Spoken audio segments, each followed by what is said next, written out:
Yo, what is good, YouTuber? Welcome back to another JC2K video. In today's video, we're going to be building and then using arguably the best team in NBA 2K25, my team. I want to give a massive shout out to my guy Cabrillo for letting me use his account to record this video. He has got pretty much every single insane best card in the game, or at least the vast majority of them, and has allowed us to use his account for this, to use one of the best teams you can possibly have, and I think maybe arguably the best team you can possibly have in my team. So before we hop into the video, if you haven't already, make sure you hit that subscribe button. Help me push towards the 40,000 subscriber mark on the channel. I upload every single day, multiple videos a day. Would really appreciate it if y'all do subscribe. Without further ado, let's hop right into it and let's take a look at the starting point guard, which is going to be, of course, 100 overall, Shai Gilgeous-Alexander, in my opinion, the new best point guard in my team. He is an absolute dog, and he is the starting point guard for this team. And of course, the backup point guard is also, unsurprisingly, another 100 overall in Michael Jordan. I think these two guys are unequivocally the two best point guards in the game. They have the best combinations, in my opinion, of size, movement, release, fades, slashing, defense, everything. They're incredible cards. Obviously, there's a bunch of good 100 overall point guards and other point guards as well, but I do think SGA and MJ are the two best cards in the game at their respective positions. At the shooting guard position, you got a couple of options, but I'm actually going to go with, and this is maybe a little bit surprising, I'm going to go with Tracy McGrady at the 2. I know KD is also shooting guard eligible, but y'all will see why I'm doing that in a second. I think this T-Mac card, Steve Francis size up, elite jump shot, the Oscar upper on his base is really, really good. He's got incredible movement in his own right. I think he's the best shooting guard in the game, not named KD, but the reason that I don't want him at the shooting guard position is because I want KD at my small forward position. 6'10", incredible defensively, amazing movement, glitchy, amazing offense, awesome card. And while he can play the 2 and that size can be very valuable, in my opinion, for this team specifically, I think having KD at the 3 is the way to go here, because I think you have a lot of other good options at the 2. For example, for this team, I'm going to go with Kawhi Leonard. Maybe a guy like a Vince or a Carmelo would be slightly better if you want to nitpick about very best team in the game. But in my opinion, Kawhi is just as good as those cards. I don't think he's, in all honesty, I think you could theoretically argue, if you value defense and stuff, that he's arguably better. Now, they both have faster jumpers, but Kawhi is incredible defensively. He's a great slasher, great fade, great movement in his own right, great jump shot. I think he's an awesome card. I think he fits so well as one of those like lockdown defensive options in my team. Backup small forward is going to be Chris Webber. C-Web is 6'10" with Patty Mills base, Steph Curry's escape, awesome movement, awesome release. It's a little bit of a tough release to time at times, so hopefully we'll be able to knock it down a couple times in this gameplay if need be, but I think he's an incredible card. I think he is absolutely the perfect option for the backup small forward position on this team. Starting power forward position is going to be Tim Duncan. Another amazing card as well, 6'11", so he's not quite as tall as some of the other power forwards, but he's got the best movement of any power forward in the game. In my opinion, he is the best overall power forward in my team, with his shot creation, his incredible release, his elite fade, everything that he does. An incredible card, one of the best level 40 rewards we've honestly ever seen in my team, and I have Timmy D at the starting power forward position. Backup power forward position is going to go to Dark Matter Kareem Abdul-Jabbar, 7'2", absolutely incredible on the interior, but his jumper is also super smooth. He's great defensively, amazing card. And in my opinion, I think the only guys that are better than this Kareem are 100 overall Wilt, Shaq, maybe KP.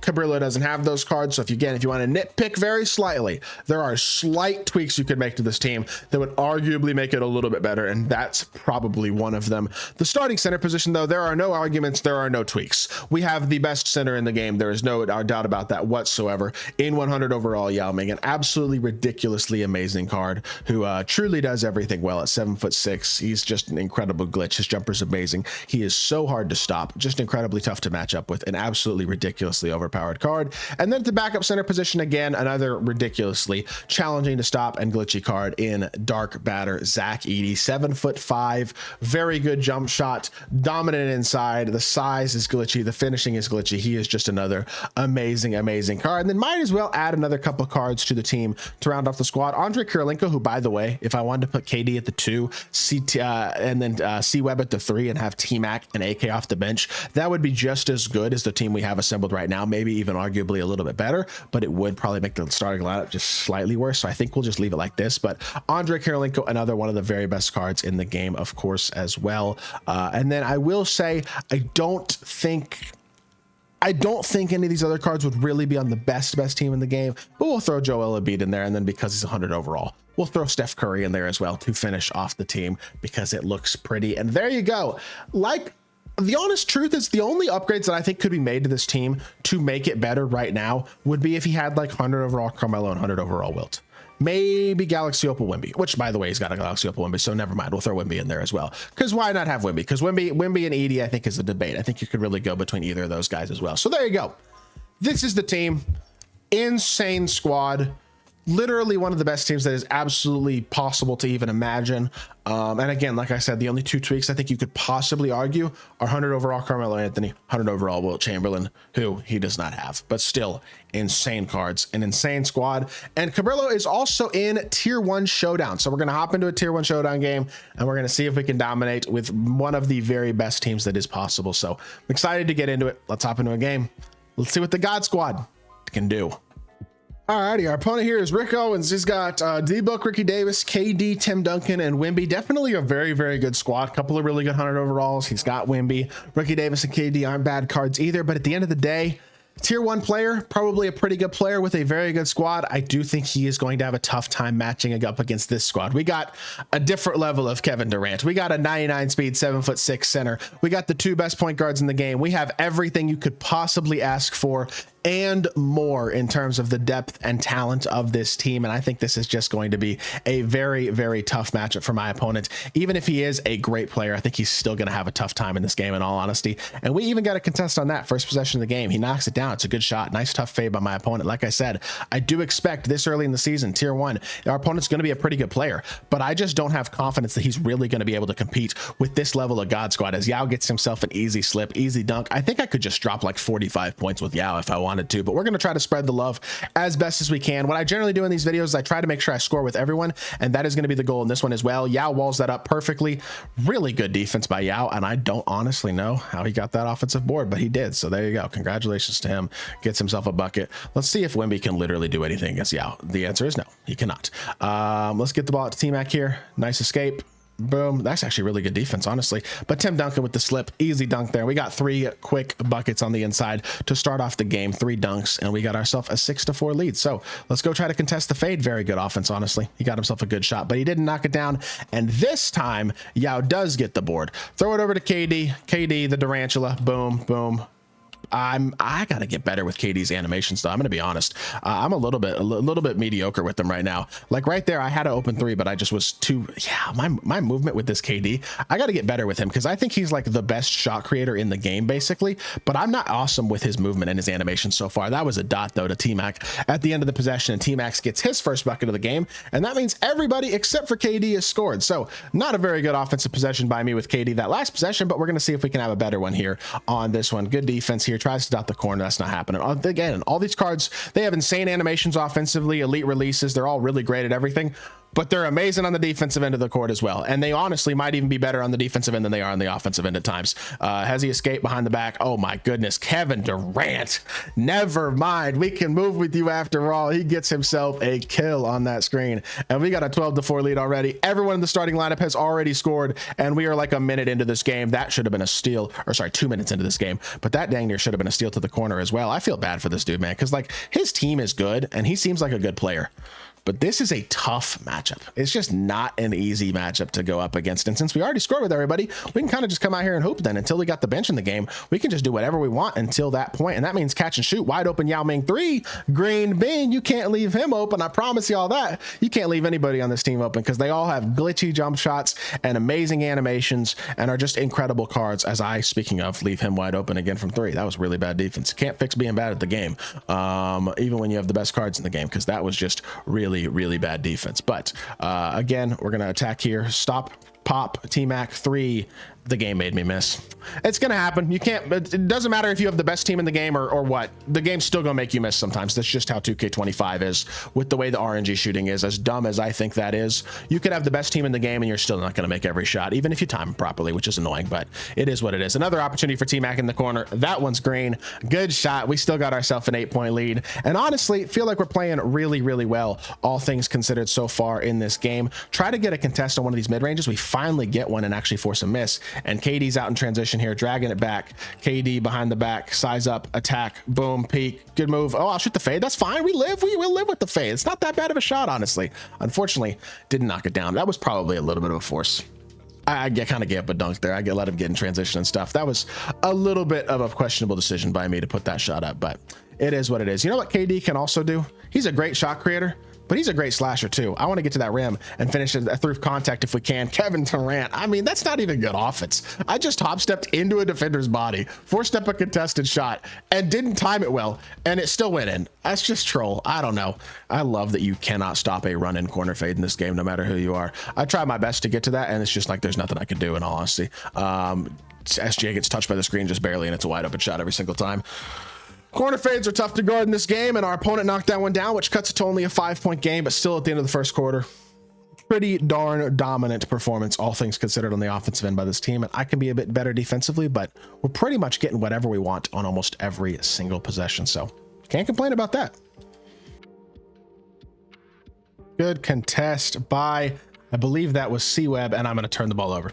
What am I doing? Terrible pass. Again, good cards can't teach you, can't make you good at the game sometimes. Like, that was just a terrible decision by me. But Kareem's running the floor in transition. You know what the interesting thing is? We bring the bench in. It's not as good as the starters, obviously. We don't have Yao. We don't have some of the crazy cards that we had on the starting lineup. We still have, I mean, guys like Kawhi Leonard and Kareem Abdul-Jabbar are the worst cards on this court. And Kareem is a freaking monster, as y'all can see. 2 amazing defensive plays already. Get it up to C-Web, finish in transition, and the bench comes in the game and immediately forces a rage quit. That's crazy. All right, well, there you go.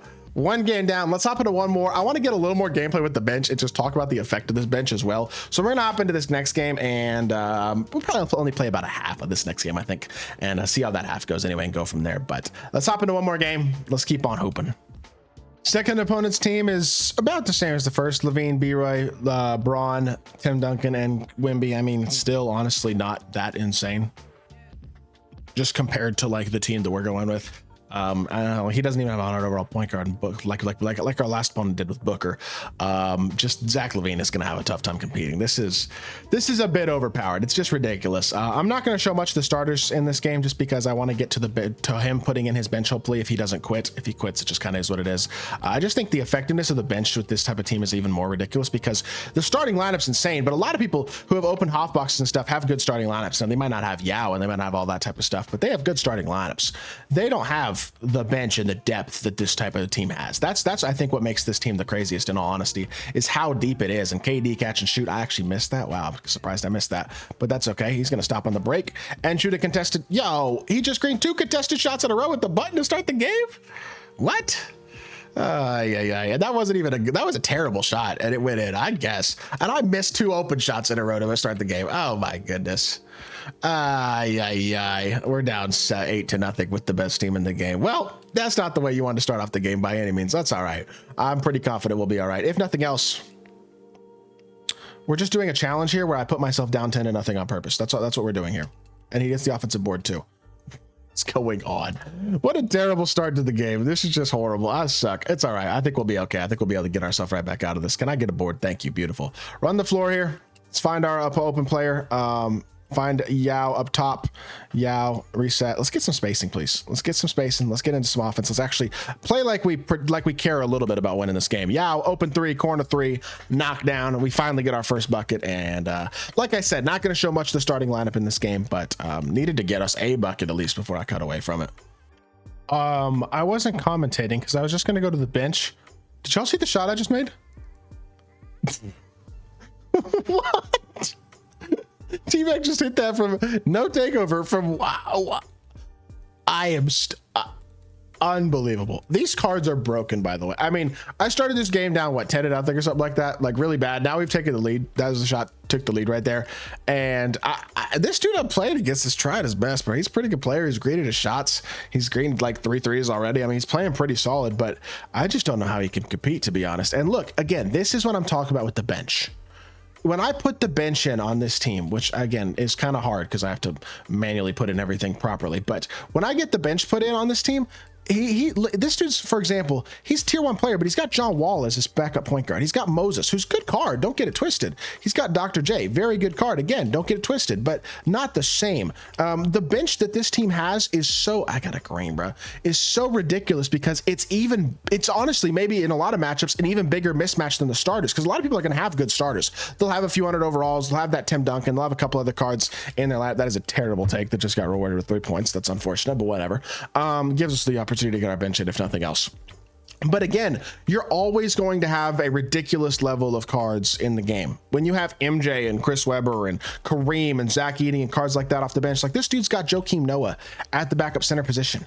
That's just not a card that can really truly compete with Zach Edey. I mean, that was honestly good defense. I was going to say he might get the occasional stop. I actually thought that was going to be a stop right there. I kind of wanted him to stop me just to demonstrate, and he didn't. Like, I just don't even know what you're supposed to do with this type of a mismatch. Like, and then also such a switchable lineup as well. Like, I can switch Kawhi onto Joakim Noah there and be all right, and then Zach Edey's just going to vacuum up that board. We know Joakim Noah is not out rebounding Zach Edey. Throw it into Kareem coast to coast, 7'2" at power forward, amazing finisher. Like, this team is just cracked. Because this person that I'm playing is pretty good, but he just doesn't have the ability to really compete, especially like we get to the bench and it's honestly maybe a bigger gap than the starting lineup was.